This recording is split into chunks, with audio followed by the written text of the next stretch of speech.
So மக்களே, பழங்களின் ராஜான்னு சொல்லப்படுற இந்த மாம்பழத்தில் அதிகமாக வரக்கூடிய பூச்சி என்னன்னா பல ஈக்கள்னு வந்து சொல்லுவாங்க. இங்கிலீஷில் ஃப்ரூட் ஃப்ளைன்னுவாங்க. அது வந்து என்ன பண்ணும் அப்படின்னா, பழங்களில் வந்து பார்த்தீங்கன்னா அது உடம்புல வந்து பின்னாடி ஊசிமாக இருக்கும். அது மூலமாக தன்னோட முட்டைகளை அந்த பழத்துக்குள்ளே வந்து இடும். அப்படி முட்டை இட்டோடனே அந்த பழம் வந்து வளர அது முட்டை வந்து பொறிஞ்சி அதுக்குள்ளே வர புழுகள் வந்து பழத்தை வந்து சாப்பிட்டு அழுகிடும். அது வந்து குறிப்பாக எப்போனா ஜூன்லேருந்து ஆகஸ்ட் மந்த்தில் தான் அதிகமாக இருக்கும். அப்படி அந்த அஃபெக்ட் ஆன பழங்கள் வந்து என்ன ஆகுது, இந்த மாதிரி சீக்கிரமாக வந்து கீழே உணர்ந்தோ அழுகிடும். இதை நம்ம வந்து எப்படி வந்து பாதுகாக்கலாம்? இதுக்கு நிறைய பேர் சயின்டிஸ்ட் என்ன சொல்கிறாங்கன்னா, மித்தைல் யூஜனால்ன்ற கெமிக்கலை வந்து நீங்கள் யூஸ் பண்ணுங்கள். அதை வந்து மேல் ஃப்ரூட் ஃப்ளை ஆண் பல ஈக்கள் வந்து அட்ராக்ட் பண்ணோம். அதுவும் நீங்கள் வந்து கட்டுப்படுத்தலாம், பாப்புலேஷன் வந்து குறைக்கலாம்.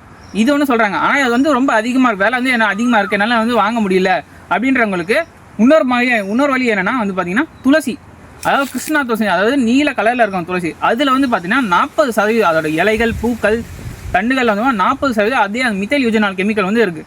அதை நீங்கள் வந்து யூஸ் பண்ணி அதை நீங்கள் வந்து எடுத்து நல்லா அரைச்சி தண்ணியோட கலந்து, அதாவது 2:1, அதாவது 1 கிலோ துளசிக்கு 2 லிட்டர் தண்ணி ஊற்றி நல்லா அரைச்சிட்டு அதை வந்து நீங்கள் வந்து ஒரு 40-1 மணி நேரம் நல்லா கொதிக்க விடுங்க.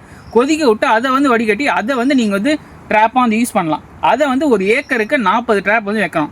இது மூலமாக அந்த மீத்தல் யூஜனால் கண்டென்ட் இருக்குதுன்னா அதுக்கு வந்து மேல் பல ஈக்கள் வந்து அதிகமாக அட்ராக்ட் ஆகி அதில் வந்து விழுந்துடும். இது மூலமாக இனப்பெருக்கத்தை வந்து நம்ம வந்து கட்டுப்படுத்தலாம். அதே மாதிரி இந்த கீழே விழுந்த பழங்களை நீங்கள் வந்து அப்படியே விடக்கூடாது. இதையும் நீங்கள் வந்து எடுத்து ரிமூவ் பண்ணணும். அப்படி நீங்கள் ரிமூவ் பண்ணுறது பண்ணலன்னா என்ன ஆகும், அதுவும் வந்து ஒரு இனப்பெருக்க இடமா வந்து மாறிடும். ஸோ இதே மாதிரி நீங்கள் நிறைய வீடியோ தெரிஞ்சதுக்கு மறக்காம நம்ம சப்ஸ்கிரைப் பண்ணுங்கள். நன்றி, வணக்கம்.